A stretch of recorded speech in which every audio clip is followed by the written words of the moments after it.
Chers amis, je suis très heureux de proposer aujourd'hui ce cours en ligne pour discuter des lois du Hametz. Alors bien entendu, le Hametz, je me suis fait l'argument de me dire que tout le monde sait déjà qu'il est interdit d'en consommer à Pessah et qu'à ce niveau-là, il n'y avait pas grand-chose à vous apprendre.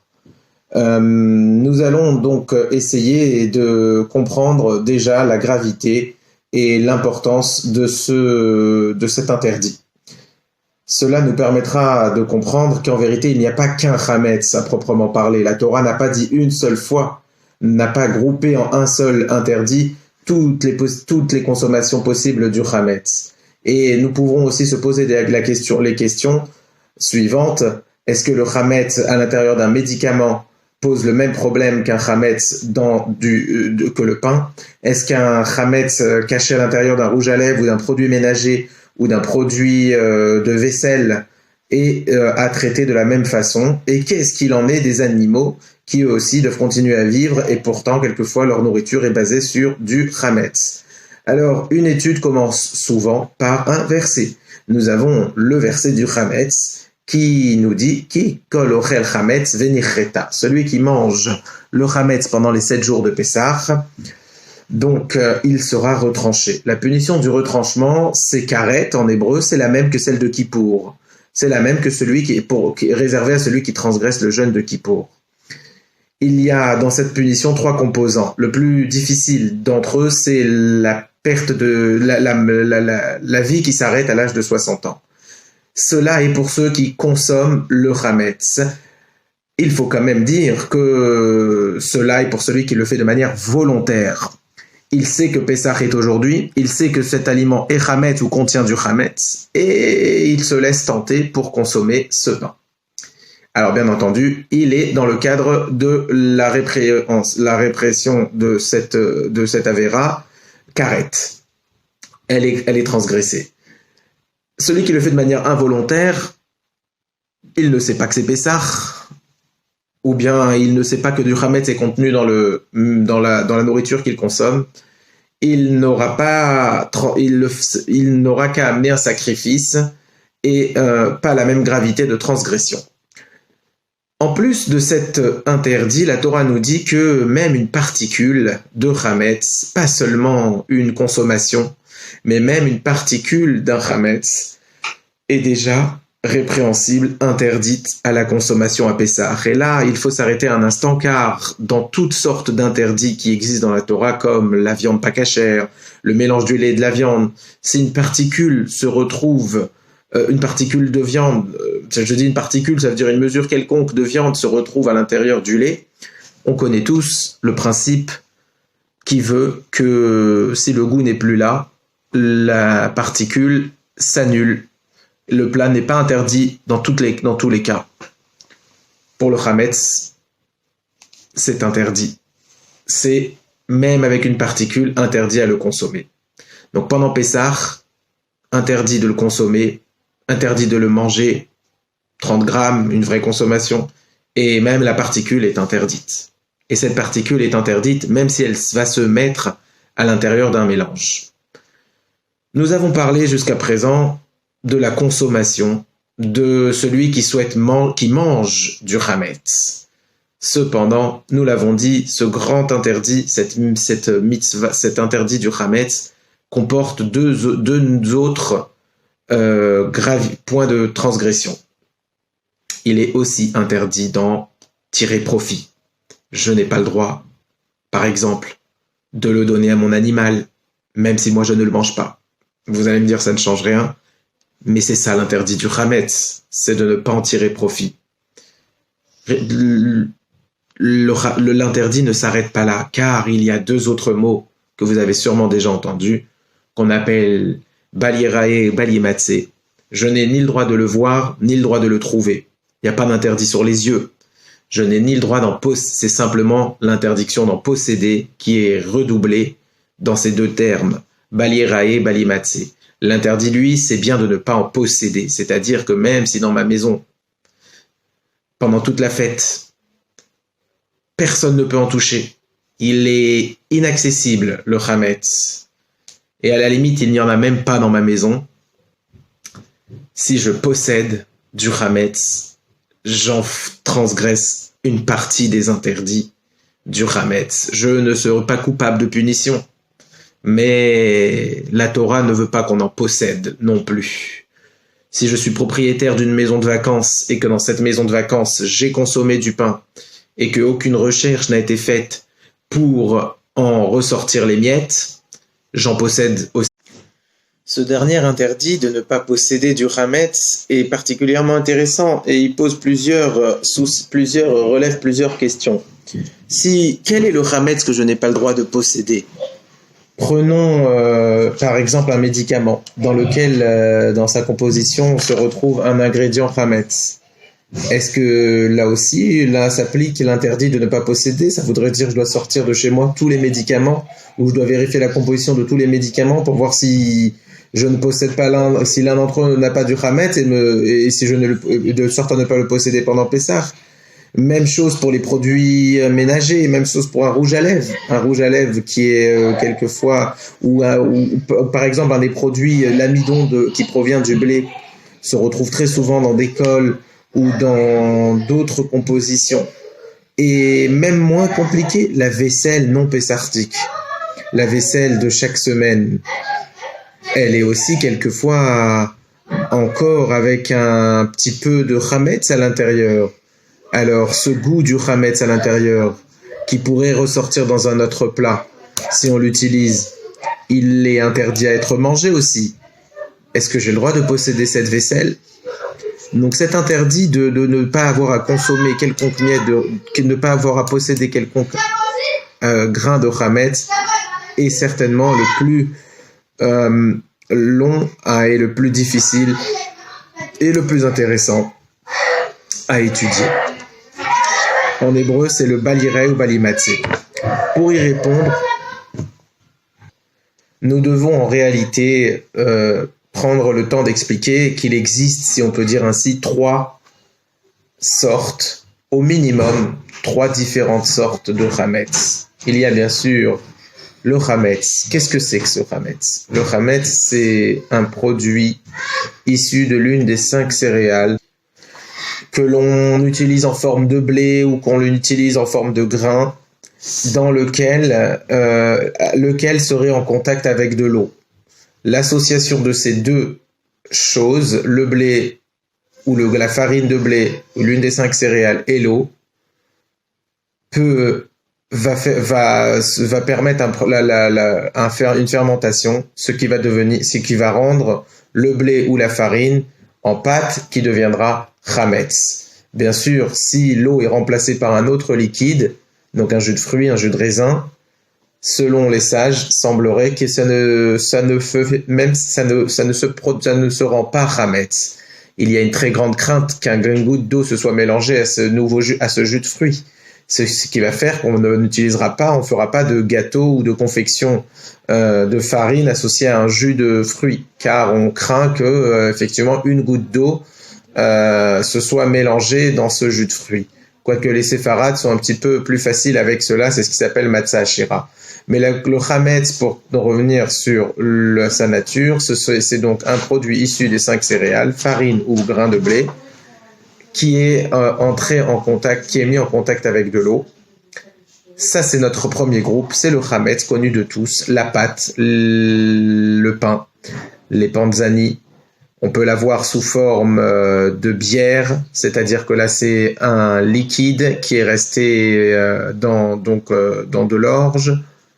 Ceci est du Hametz. Deuxième groupe de Hametz, on pourrait parler d'un mélange. Simplement.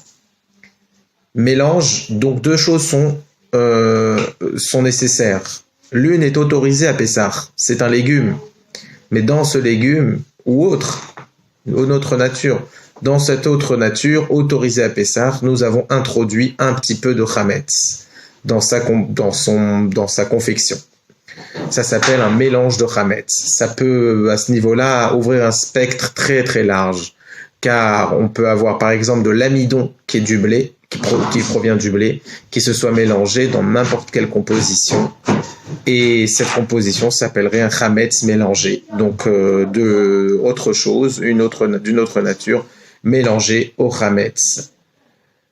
Ça, c'est deux choses. Et la troisième et dernière, on peut mettre dans le mélange, avant de parler de la troisième, on peut mettre dans le mélange le goût du chametz. Donc quand je cuis une viande dans une marmite dans laquelle il y avait encore, il y a moins de 24 heures, du chametz qui avait été cuisiné, donc au four, dans un plat où on avait fait une tarte, ou même, donc du chametz qui avait été cuisiné, le goût du chametz est encore présent, ce goût-là qui se retransmettrait à la viande serait donc du goût du chametz mélangé à la viande. Ce serait dans la deuxième groupe, il serait inclus dans le deuxième groupe des chametz, le chametz mélangé. Et puis on va terminer avec le troisième groupe. Le troisième groupe, c'est celui qui englobe le chametz qui a perdu sa forme, qui s'est détérioré, qui est plus consommable du tout, même pas pour un chien.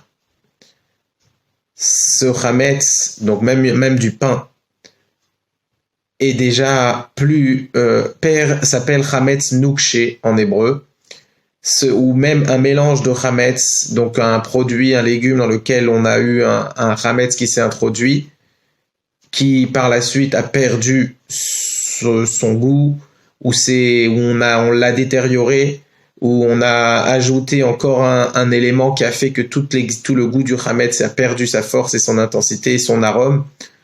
Ces chametz-là, qui ne sont plus acceptés, prêts à être mangés même par un chien, forment un troisième groupe de chametz. À partir de cette catégorisation en trois groupes, on peut maintenant essayer de comprendre quels sont les chametz que nous pouvons avoir chez nous et quelle est la manière quelle est la méthode à appliquer pour se débarrasser, pour ne pas posséder aucune sorte de chametz.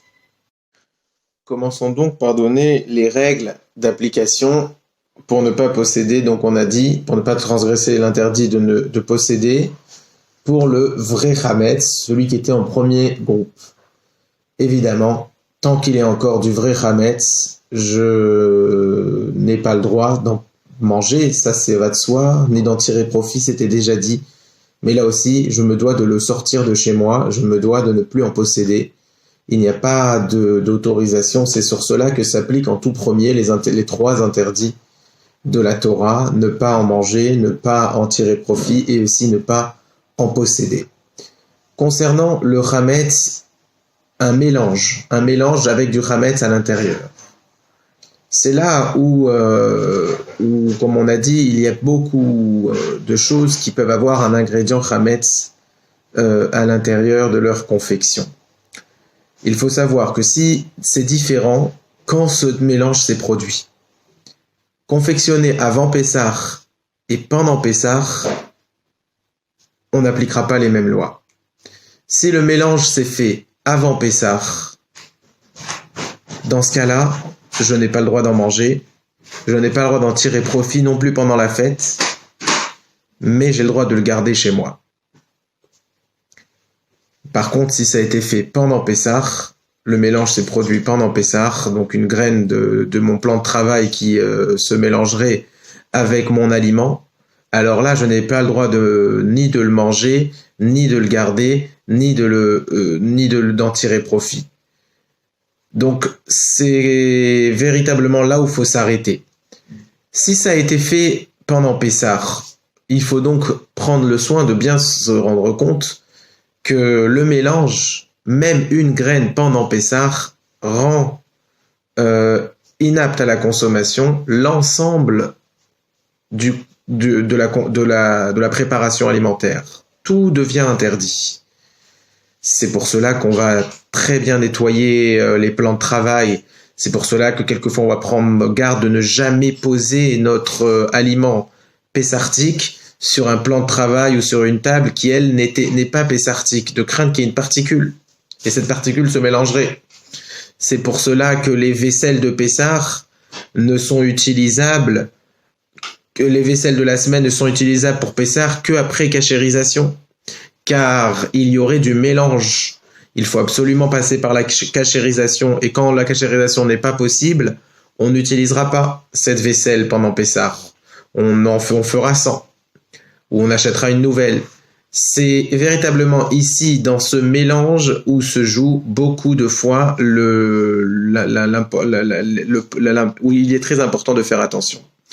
Alors, on l'a dit, si ça s'est fait avant Pessah, et là, il peut s'agir de nourriture pour animal, ou avant Pessah, on a créé une poudre, on a créé des graines avec du maïs et aussi du blé. Puisque ça a été fait avant Pessah, je pourrais le garder chez moi, mais je n'ai pas le droit d'en tirer profit, donc je n'ai pas le droit de le donner en consommation aux animaux. Il faut savoir que sur le dernier point, de le garder à la maison, en général, on recommande de même ça ne pas l'avoir à la maison, donc de le mettre dehors. Et puis, il y a le troisième groupe, c'est le chametz qui a perdu sa nature, qui a perdu son goût, qui n'est plus consommable. Et là, on pourrait aussi donner des détails concrets. Donc, un chametz qui a été de l'amidon, ou autre chose, produit du blé, qui a été utilisé pour la confection d'un produit ménager. On peut considérer que le produit ménager est aujourd'hui inconsommable. Donc, peu importe au moment où la confection s'est faite, quelle était la nature du chametz, est-ce qu'il a été mis en premier, est-ce qu'il a été mis en deuxième dans la confection ou dans la fabrication, il est aujourd'hui inconsommable. Donc, il a perdu sa nature, je n'ai pas besoin de le sortir de la maison. Et par contre, si la confection donne un résultat comme un rouge à lèvres, où là, le chametz est plutôt consommable, puisque le produit final est du rouge à lèvres, qui est quelque chose qui peut rentrer dans la bouche, qui va dans la bouche d'ailleurs, ou à l'extérieur de la bouche, mais qui peut être consommable, sinon il n'aurait pas été vendu. Alors là, c'est un problème. Là, le chametz, il n'est pas considéré comme du chametz qui a perdu son goût, sa nature, puisqu'il n'est pas inconsommable pour personne, pour quiconque. Et donc, ce chametz-là, on n'a pas le droit, bien sûr, de le manger. Le rouge à lèvres n'est pas utilisé, mais c'est même besoin de les sortir de la maison. Voilà pour essayer de catégoriser ça. On a par exemple aussi, on pourrait parler des vaisselles.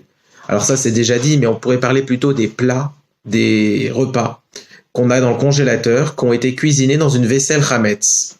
A priori, le goût a pu se transférer. Le goût peut exister dans le nouveau plat. Il serait venu de ma vaisselle et il serait maintenant dans mon nouveau plat. Alors à ce niveau-là, vous pouvez le garder dans le congélateur parce que la transmission de goût, elle n'est pas directe du chametz à la nourriture, mais elle passe par un élément intermédiaire qui est la casserole. Donc, on peut considérer que ça ne pose pas de problème de pouvoir le consommer dans le congélateur. Donc, il ressort de tout ça qu'il faut effectivement prendre bien soin de savoir ce que nous avons à la maison pendant Pessah. Et je pourrais, avant de faire une conclusion, parlons des médicaments. Les médicaments qui sont consommables en sirop et dans lesquels il y a un ingrédient chametz. Il semblerait qu'il est consommable, en sirop, donc il a un goût et il est bon. Donc s'il a un goût, il est bon, consommable, le chametz reste interdit. C'est un mélange de chametz, c'est de la catégorie numéro 2, pas de la catégorie numéro 3. C'est de la catégorie numéro 2, je ne peux pas le garder chez moi non plus, je dois le sortir de la maison. Et bien sûr que je ne peux pas le consommer. Un médicament en gélule, où là on peut considérer qu'il n'y a pas de goût, on peut considérer qu'il n'y a pas de plaisir, il semblerait qu'on peut le faire basculer dans la troisième catégorie. C'est un chametz qui a perdu son goût, et là je peux les garder chez moi. Concernant leur consommation, les médicaments qui ont un chametz dedans, même en gélule, en général, on évite de les prendre à Pessah. C'est d'ailleurs, dans un premier temps, les sirops, évidemment, c'est interdit. C'est pas qu'on évite, c'est que c'est interdit. Et les chametz en gélule, et les médicaments, les chametz dans des médicaments en gélule, on peut considérer que il faut essayer de trouver une alternative, mais bon, évidemment, si c'est vers cela qu'il faut s'orienter quand on doit changer quand on a un traitement à suivre et qu'on doit changer du comprimé, ou encore les comprimés aussi, c'est considéré comme non sans goût, et donc si on ne peut pas changer totalement, de médicaments pour choisir un sans Hametz totalement, complètement. Avec une permission du docteur, on aura le droit de les prendre. Mais il faut savoir que si le médicament a un goût, un sirop, c'est problématique et là, il faut vraiment pas le prendre. On pourrait parler aussi des crèmes qu'on utilise, qui aussi parfois peuvent avoir à l'intérieur des produits de Hametz, ou les dentifrices qui peuvent aussi avoir des produits de Hametz, des ingrédients Hametz. Alors le dentifrice, comme il va dans la bouche, même s'il est inconsommable, c'est-à-dire qu'il n'a pas de goût agréable, encore que ça se discute, comme il va dans la bouche, on se doit d'avoir un dentifrice cachère l'épaisseur, sans Hametz. Les crèmes et les dentifrices qui ne sont pas cachère l'épaisseur, on essaye de les sortir de la maison. Et les crèmes qui, elles, sont donc non consommables, il n'y a pas, c'est la troisième catégorie des Hametz, perdu son goût, on peut les garder à la maison. Bien sûr, les produits détergents, les produits ménagers qui n'ont aucun goût de Hametz, aucune possibilité d'être mangés, ce sont aussi des produits qui sont complètement, pour lesquels on a la possibilité de les garder à la maison. Donc en conclusion, on doit s'interroger sur à quelle catégorie le Hametz qui est dans la composition, le Hametz appartient. Est-il du Hametz en l'état? Dans ce cas, je dois absolument le sortir. Est-ce que c'est un mélange de Hametz ou est-ce que c'est un Hametz qui a perdu son goût? Et quand il a perdu son goût, est-ce qu'il est consommable ou il n'est plus consommable? Car, on l'a bien dit, s'il redevient consommable, ça pose un problème. J'aimerais vous poser une petite question. Il semblerait que le lait de vache est produit par l'alimentation que la vache a. La vache, elle se nourrit de foin, de Hametz parfois même, donc de foin et de blé ou de Hametz. Donc il semblerait que le lait est produit d'un mélange de Hametz et d'autres choses que la vache a mangé. Donc est-ce que le lait est considéré comme qu'est-ce qui permet de consommer le lait à Pessah puisqu'il est aussi lui-même un produit du Hametz? Cependant, bien entendu, le lait est autorisé car on utilisera le principe qui veut que Zé Gorem, le sang, les hormones et l'alimentation sont la source de production du lait et le lait n'est pas un produit directement lié au Hametz. Donc il n'y a pas de vrai mélange de Hametz dans le lait, mais le lait lui-même est composé est produit par une association de différentes choses. C'était une petite question. Alors pour les médicaments, il resterait un petit point à élucider. Évidemment, quand on est malade et qu'un médecin gravement malade, donc et qu'un médecin nous préconise de prendre des médicaments qui sont parfois composés de Hametz, ce n'est pas de ça qu'on parle. Évidemment, là, ça peut être autorisé, comme on le sait, le principe de la vie prévaut aux autres mitzvot de la Torah. Donc, dans ce cas-là, bien sûr, il y a lieu de permettre de prendre cette alimentation. Voilà. J'espère que c'est cette catégorisation des Hametz, ces idées, ces exemples vous auront permis de vous faire une image plus claire des lois du Hametz, que vous pourrez en tirer profit pour l'appliquer vous-même dans vos différents foyers. Et bien sûr, c'est l'objectif d'essayer de sortir tout le Hametz de sa maison. Et le prochain cours fera l'objet d'une réflexion comment faire quand on n'est pas en mesure de se débarrasser de tous les Hametz, comme les alcools qui valent beaucoup d'argent, ou comme les médicaments qu'on ne peut pas complètement sortir de la maison, et comme toutes les choses que nous ne sommes pas en mesure de complètement de s'en débarrasser totalement.